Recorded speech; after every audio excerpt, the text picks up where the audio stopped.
Trazer hoje uma mensagem no Salmo de número 40. Vou abrir aqui para compartilhar com vocês.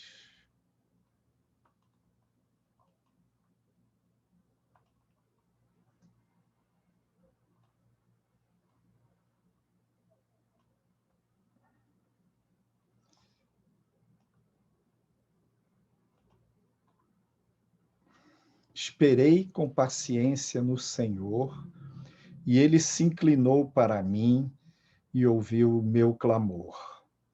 Tirou-me de um lago horrível, de um charco de lodo, pôs os meus pés sobre uma rocha, firmou os meus passos e pôs um novo cântico na minha boca, um hino ao nosso Deus.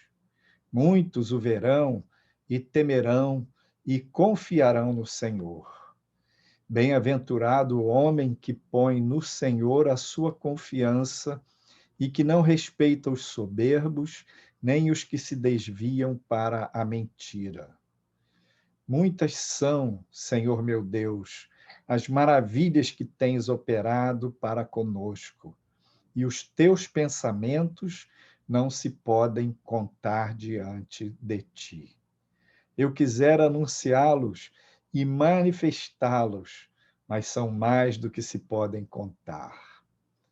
Sacrifício e oferta não quiseste, as minhas orelhas furaste. Holocausto e expiação pelo pecado não reclamaste. Então disse: Eis aqui venho, no rolo do livro está escrito de mim. Deleito-me em fazer a tua vontade, ó Deus meu. Sim, a tua lei está dentro do meu coração. Preguei a justiça na grande congregação. Eis que não retive os meus lábios, Senhor, tu o sabes. Não escondi a tua justiça dentro do meu coração. Apregoei a tua fidelidade e a tua salvação. Não escondi da grande congregação a tua benignidade e a tua verdade.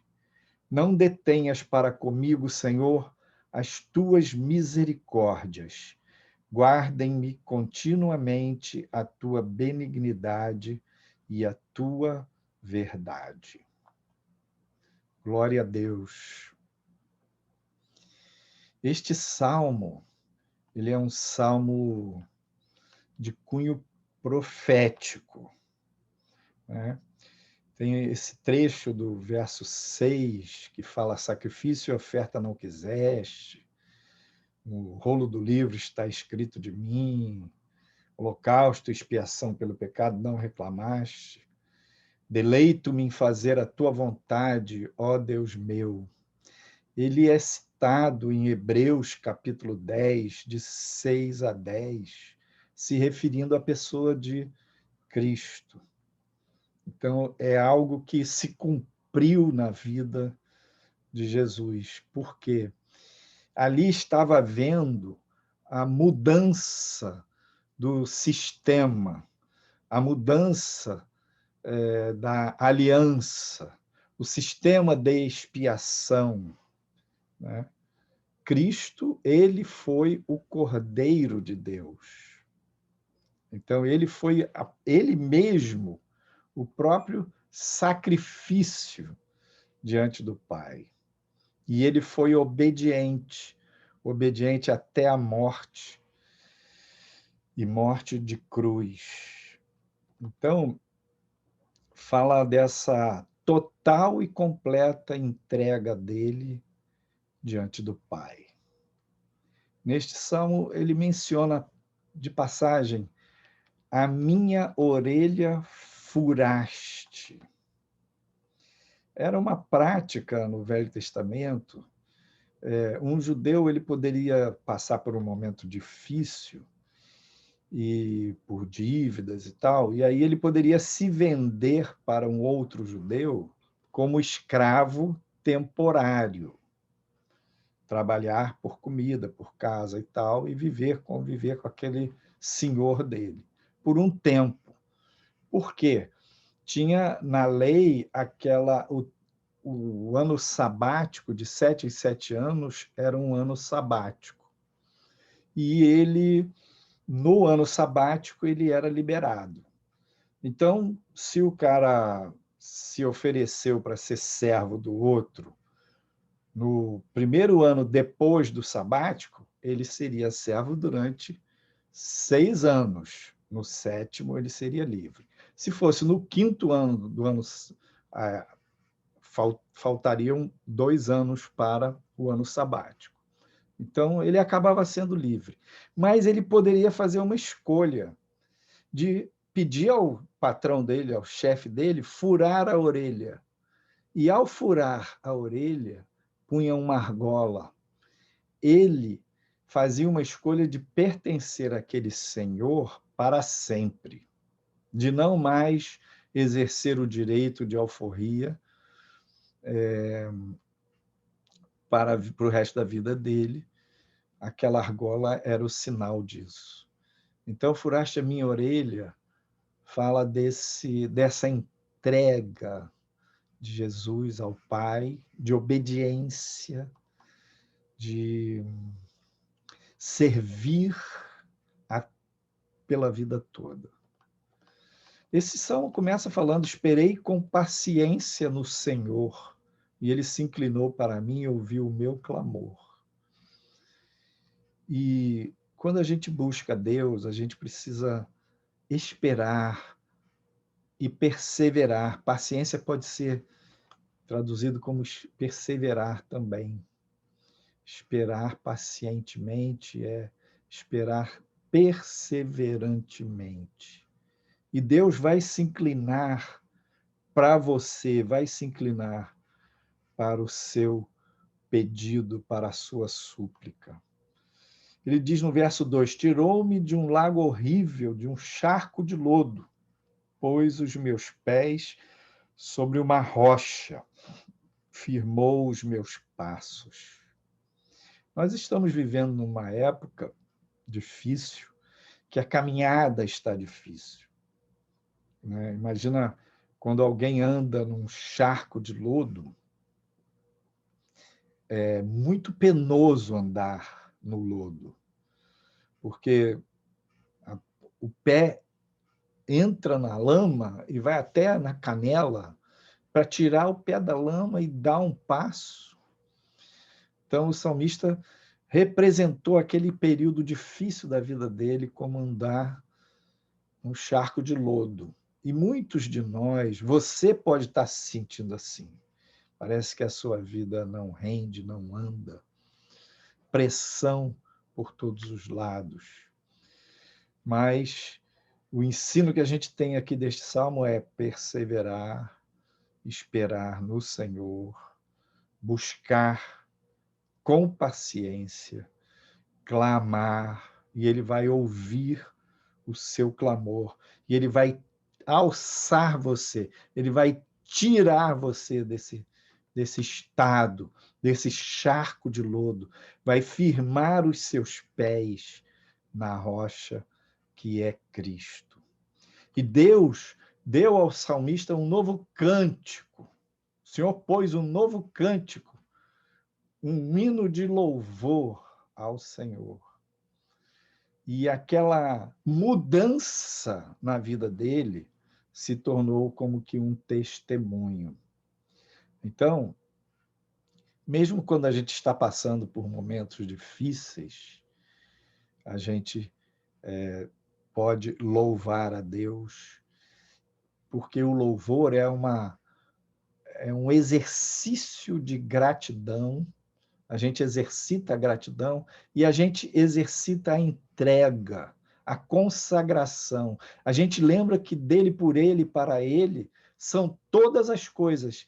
E a gente se rende a ele enquanto louva. O louvor é maravilhoso porque ele ajuda a gente a entronizar Deus na nossa mente, no nosso coração, a colocar Deus no centro, no topo de tudo que há para nós.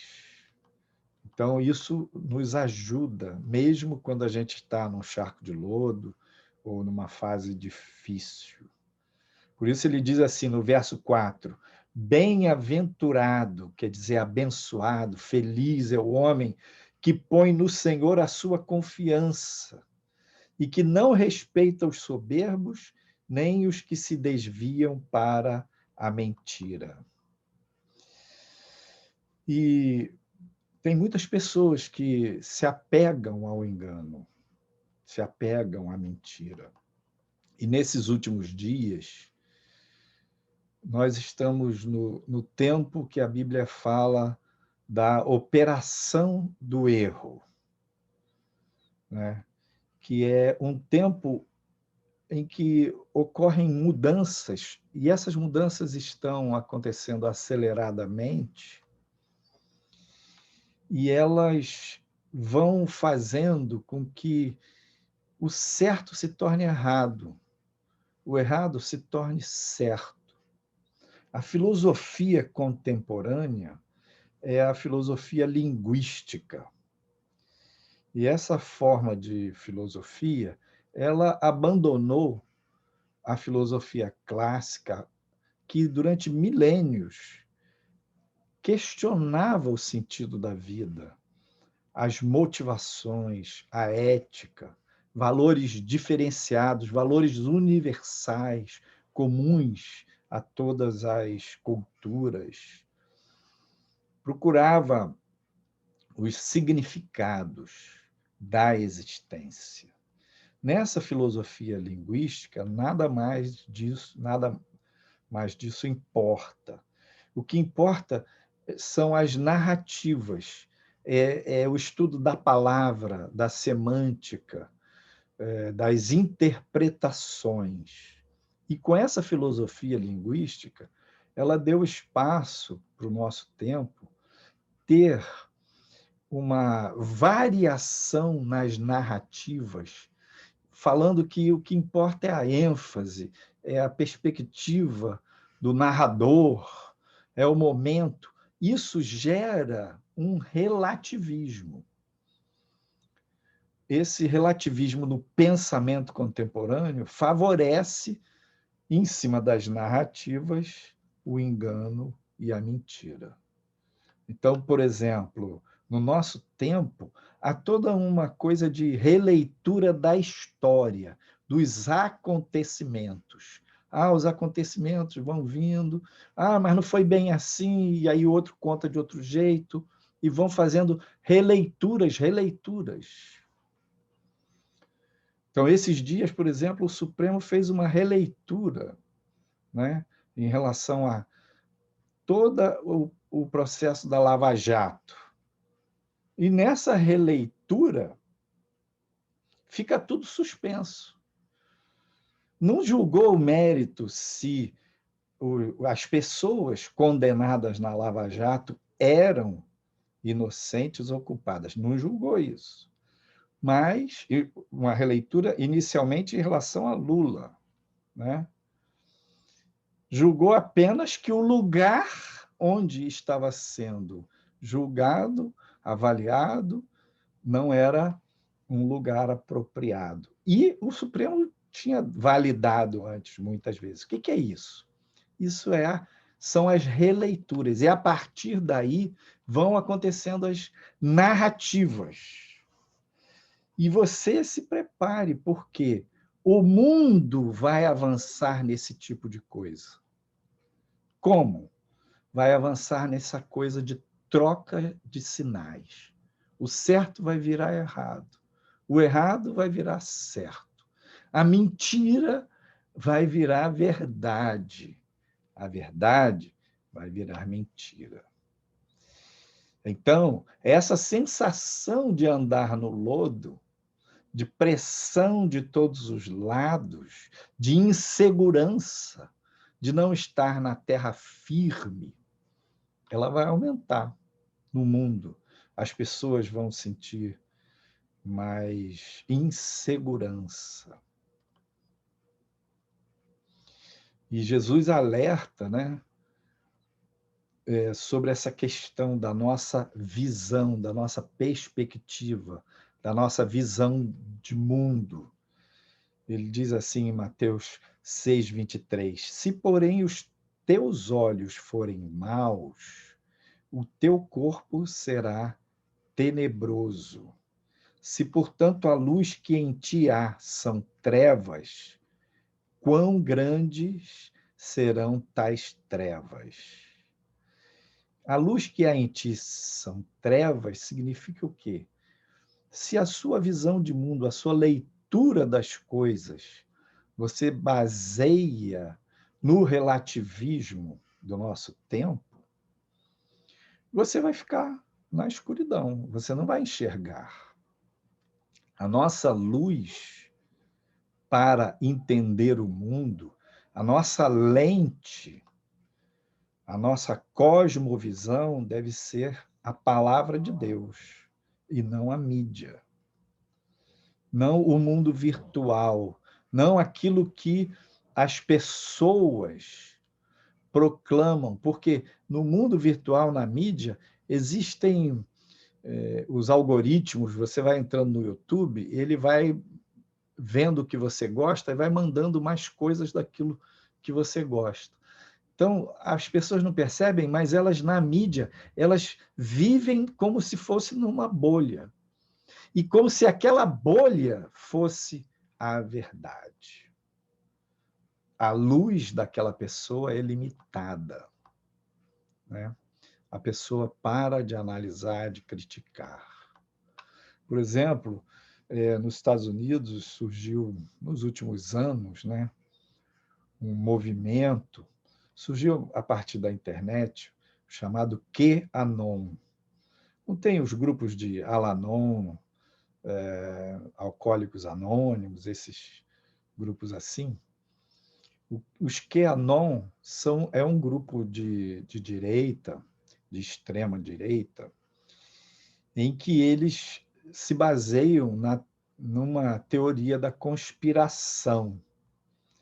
Então, que tem isso, tem aquilo, porque as elites, e é toda uma coisa de crítica ao pecado, crítica ao mundo e às elites que pretendem controlar o mundo, mas é uma coisa exagerada, sem crítica, que se baseia nessa teoria da conspiração.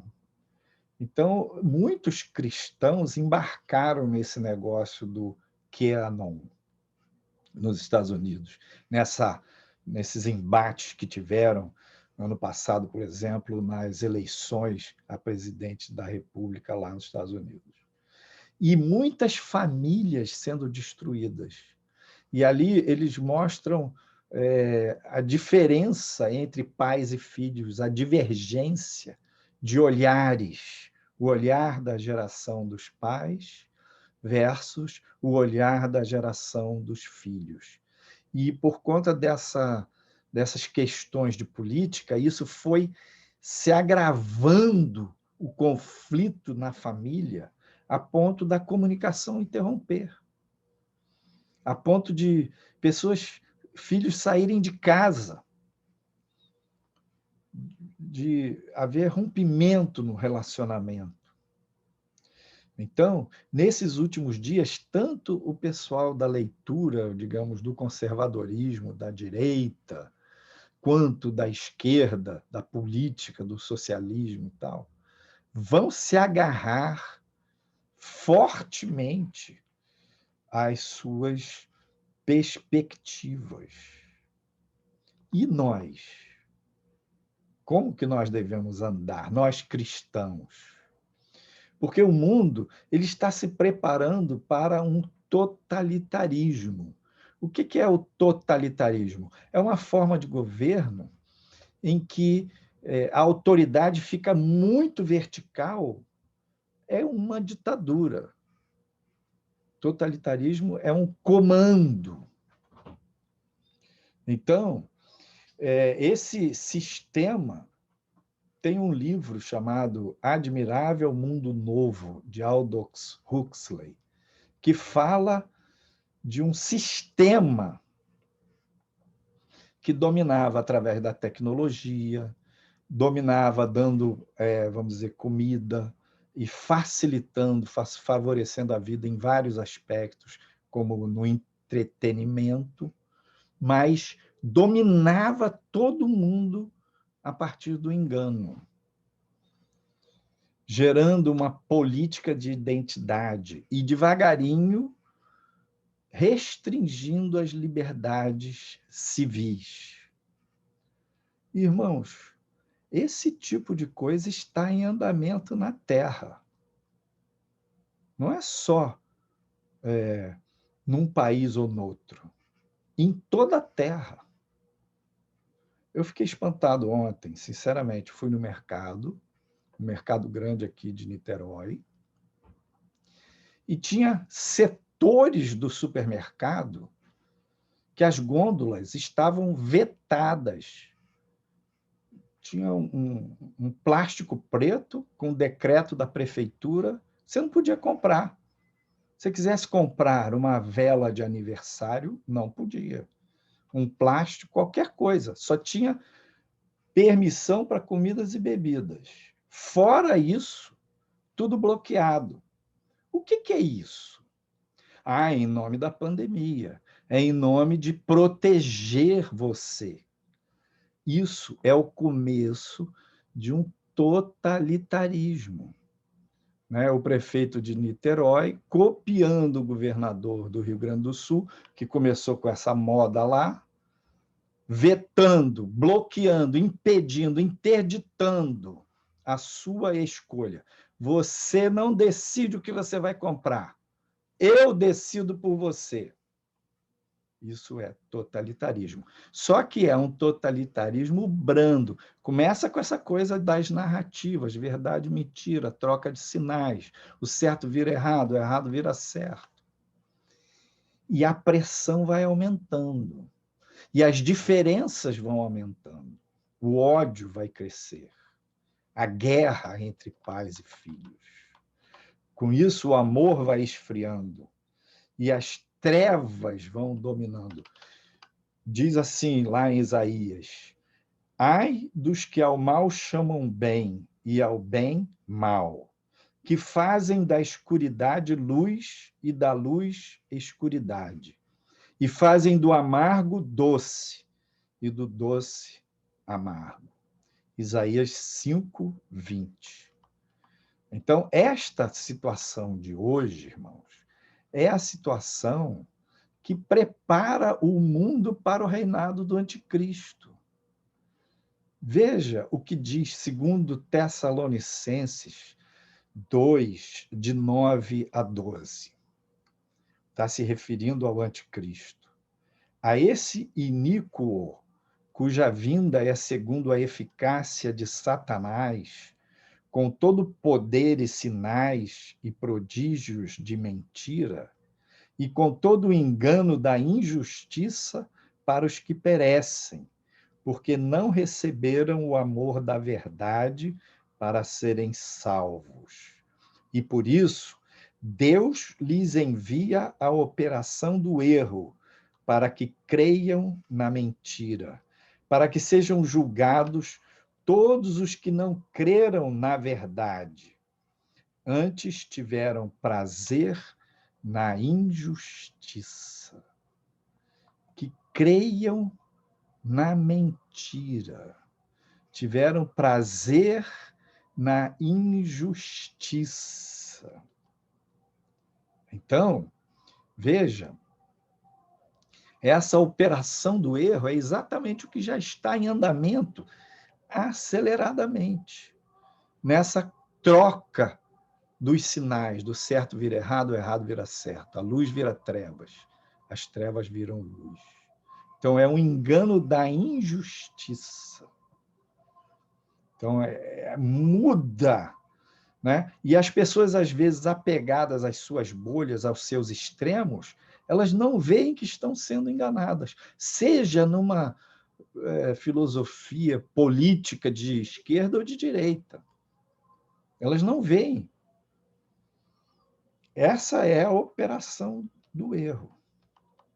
Como é que você vai saber o certo e o errado? Como é que você vai saber se a luz que há em ti não são trevas. Como a gente se previne para não cair no engano? É um desafio, entendeu? Então, o desafio é de andar na luz. O salmista, ele coloca: esperei com paciência no Senhor.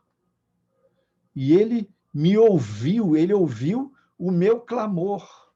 Quando você busca Deus com sinceridade, com o coração inteiro, Ele vai tirar os seus pés do charco de lodo.